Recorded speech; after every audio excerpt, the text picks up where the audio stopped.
My biggest question when watching the new Chip and Dale movie from Disney Plus wasn't whether it would be good.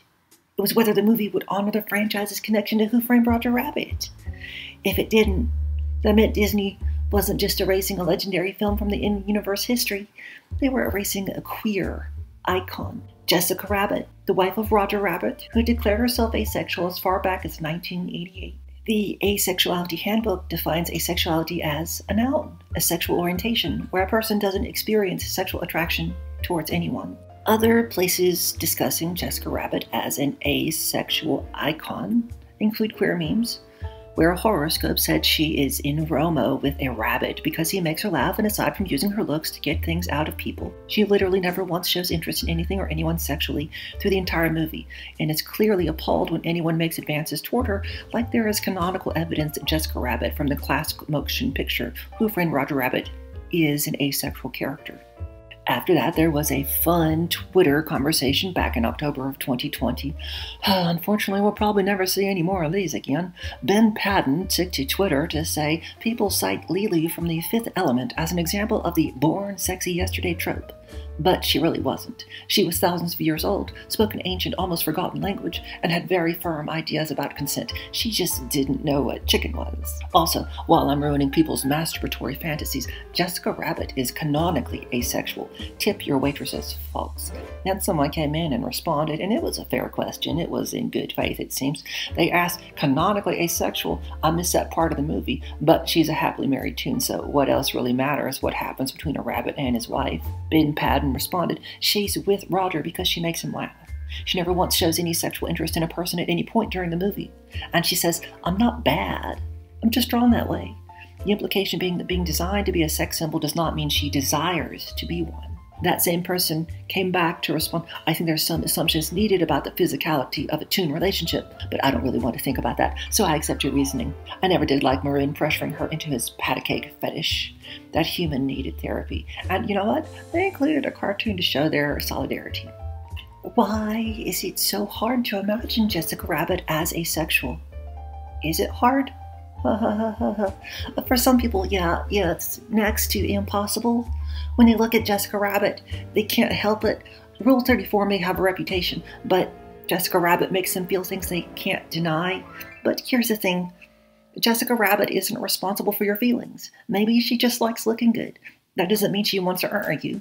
See, romantic attraction is not the same as sexual attraction, and true fans of Who Framed Roger Rabbit will remember a key scene.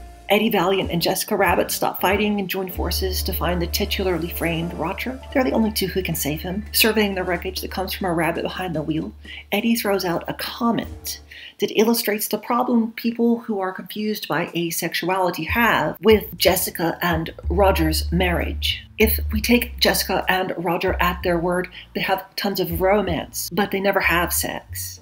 So when Eddie calls Roger Rabbit her quote-unquote lover, he means it like a joke. They are in Toontown after all, but he also means it like an insult. Roger is a terrible driver. How hard would it be for him to be a better lover than, well, Eddie's point is that being a better lover than that kind of driver means Roger's probably not much better at the act of love than he is behind the wheel. It's Eddie's own fault for getting it so wrong. The real meaning of the word lover probably hits him like a ton of bricks, just like a cartoon character. Jessica Rabbit is asexual. She can't help it that she's drawn in a way that men intuitively perceive as erotic. Don't believe me? Let's get private with Jessica and Roger. Let's get intimate. Look at what she and Roger get up to in the bedroom. They play patty cake. He tells jokes. They watch cartoons. She sings for him because it's him she thinks of when she sings. Jessica loves Roger because he loves her as an ace. And yet people with an asexual orientation are so rare that most people don't see their relationship through the lens of asexuality. When they imagine the act of love, they can't imagine romance without sex. They see Jessica and Roger's relationship through a lens dipped in aloe. It takes a couple of tunes to blow their minds wide open.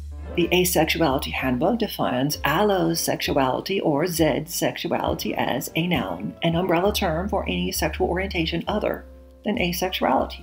Allosexuals can't imagine a Jessica Rabbit who doesn't want to get down in Toontown, and since they can't imagine wanting to Roger Rabbit, well, Most of us can't. They assume Jessica must be getting it from somewhere else. If you remember the movie, you remember that she was getting it from somewhere else. It just wasn't what we thought. In the heartbreaking scene when Roger Rabbit sees photographic proof that Jessica has been having an affair, most of the audience can't help but see Roger's reaction as a metaphor. But for Roger and Jessica, patty cake isn't a metaphor. For them, patty cake is as sacred as sex, but it is not sex. See, romantic attraction is not the same as sexual attraction. P.S. Y'all know Betty Boop is asexual too? Now, if you've never seen these are so cool. These are Roger Rabbit and Jessica Rabbit appearances in other media. Here she is, and there's Roger in the bottom corner, showing up in Aladdin and the King of Thieves. Then, if you ever watch Tiny Toon Adventures, several episodes featured a brief cameo from Jessica Rabbit, Roger Rabbit, or the other characters donning the identity or persona of those characters. PS2, if you checked out the new Chip and Dale movie, then you saw, not only did they include Roger Rabbit, they named an entire dance after Roger. Jessica and Roger Rabbit have a romance for the ages, a love that will last as long as the characters. It's not sex, after all, that keeps people together, not even allosexuals. It's the feelings and experiences that come from those acts. Jessica and Roger just happen to get their love from making each other laugh.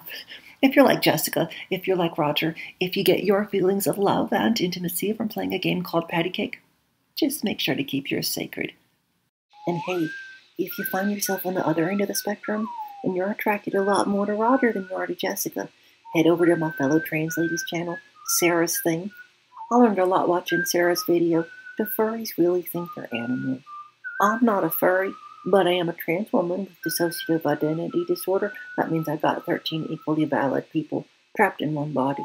So the discussion, especially from a person who described how furry pretend play helps them process and heal their trauma in ways traditional therapy has never been able to help. Well, that resonated with me for a lot of reasons. The parallels are kind of fun when applied specifically to Roger Rabbit. I mean, how cool is it to realize that a ton of people are attracted to Jessica Rabbit and a whole bunch of other people are more into Roger Rabbit? Most of all, I appreciate the depth of their experiences being furry beyond being erotic and sexual. In the same way, asexual people struggle to convince the world around us to see us as we actually are. Not sexual. If you are an allosexual person, they are simply asking you to see us as something other than a copy or extension of yourselves. Jessica Rabbit is asexual. Roger Rabbit is her patty cake partner. And as for us, we are their biggest fans. Thanks for joining us a few minutes today to break down the furry, the allo, and the ace, and who framed Roger Rabbit.